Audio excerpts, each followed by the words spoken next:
The cabin echoed with terrified screams as the captain's voice cut through the speakers. "This is not a drill. Prepare for an emergency crash landing." In an instant, everything changed. Parents hugged their children, strangers held hands.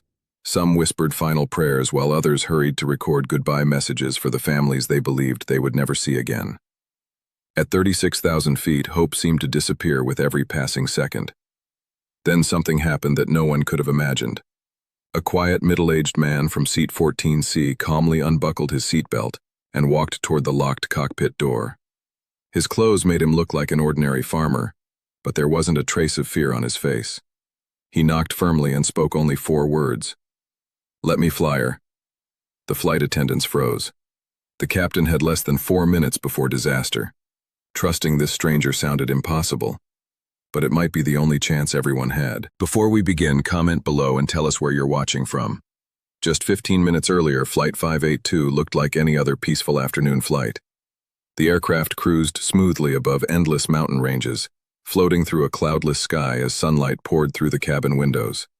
Some passengers were laughing over vacation plans, while others watched movies, read novels, or simply slept with headphones on.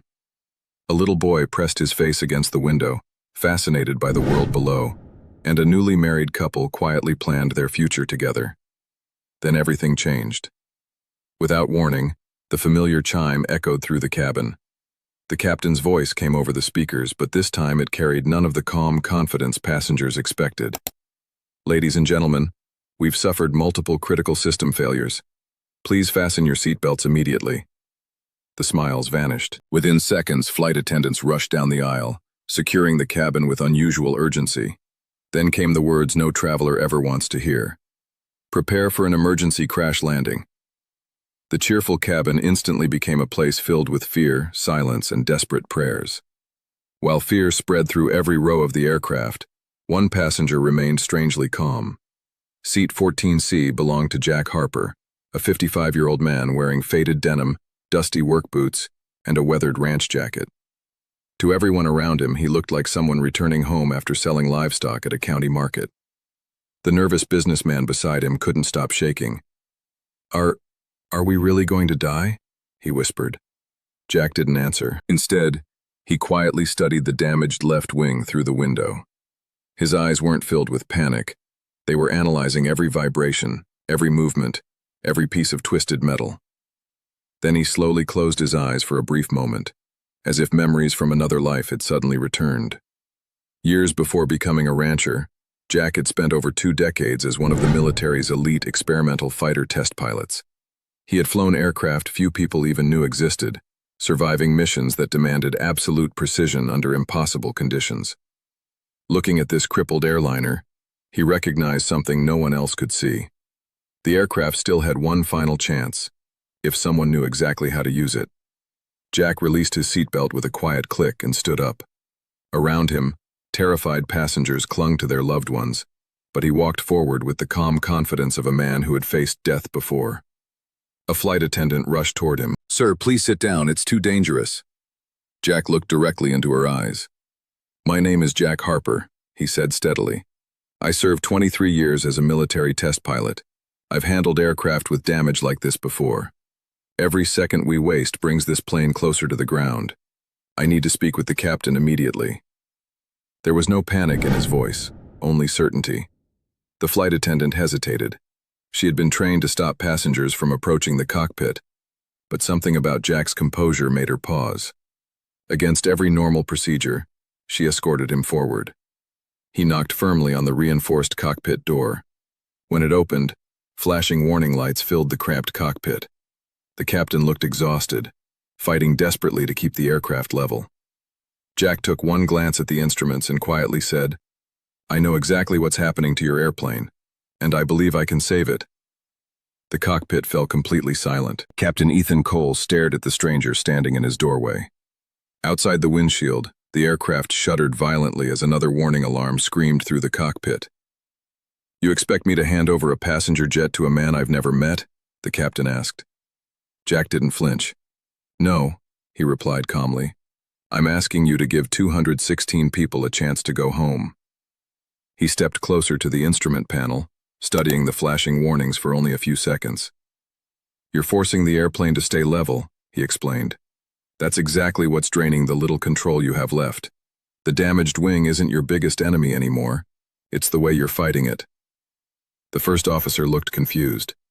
So what do we do? We stop fighting the aircraft, Jack answered. We let it move the way physics wants it to move, then use that motion to extend our glide.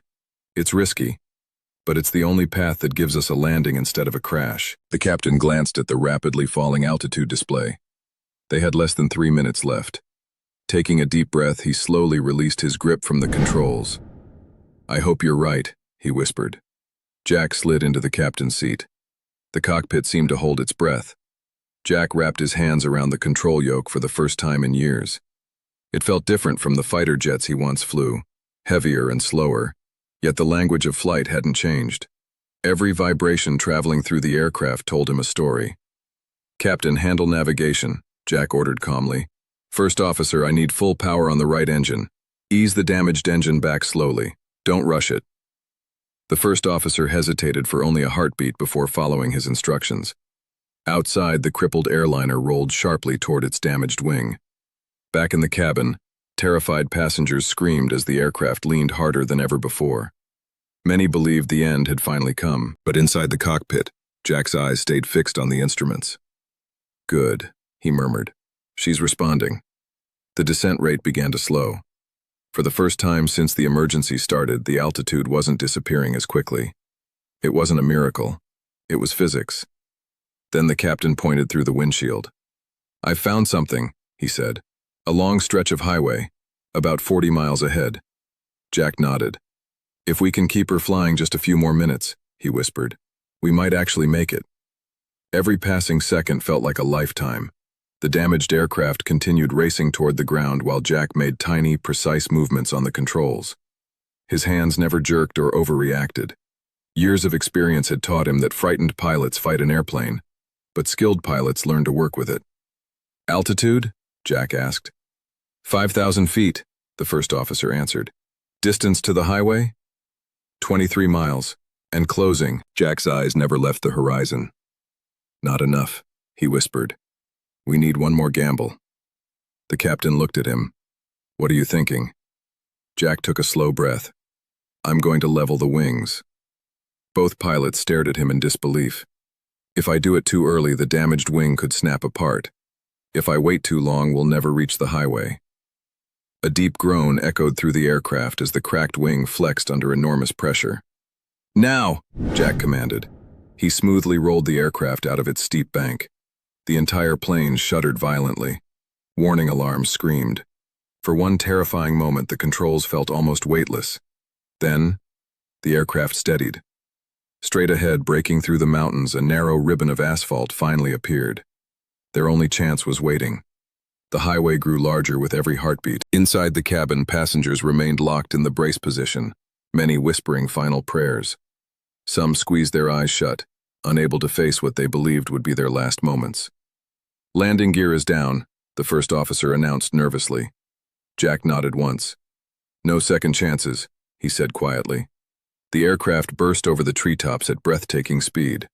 A pickup truck on the highway swerved onto the shoulder as its driver watched an airliner descend directly toward him. 100 feet. Jack eased the nose upward. The main wheels slammed onto the asphalt with a deafening explosion. The entire cabin shook so violently that overhead bins burst open, sending luggage flying through the aisles. The damaged aircraft fought to escape the road, pulling hard toward the broken wing. Jack wrestled it back, making rapid corrections as sparks erupted beneath the fuselage. Then came another violent crash. The nose gear folded underneath the aircraft, and metal scraped across the pavement, leaving a blazing trail behind. Finally, the roaring faded. The airplane slid to a complete stop. For 2 endless seconds, no one moved. Then, from somewhere in the cabin, a child's trembling voice broke the silence. Mom, are we alive? The silence lasted only a heartbeat before the cabin exploded with sound. People cried openly. Some laughed in disbelief. Others simply sat frozen, unable to understand that they were still alive. Flight attendants immediately sprang into action, shouting instructions as emergency exits opened one after another. Leave everything, Move to the exits. Keep moving. Jack was already on his feet. Without saying a word, he helped an elderly couple reach the emergency slide, lifted a frightened little girl into her mother's arms, and guided an injured passenger whose leg could barely support him. Outside, the cool mountain air mixed with the smell of burned rubber and jet fuel as survivors gathered beside the highway. Moments later, Captain Ethan Cole climbed down from the aircraft and walked straight toward Jack. His eyes were filled with emotion. "I trusted a complete stranger," he said quietly. "Now every person on this flight is standing here because of that decision." Jack looked back at the battered airplane resting on the road. "I didn't save them alone," he replied. "Your crew never gave up. Neither did this aircraft." In the distance, the sound of approaching sirens grew louder as every survivor silently realized they had been given a second chance at life. The story dominated the news for days. Reporters wanted interviews. Aviation experts wanted to study the emergency landing. Government investigators praised the crew's courage, while survivors kept asking the same question.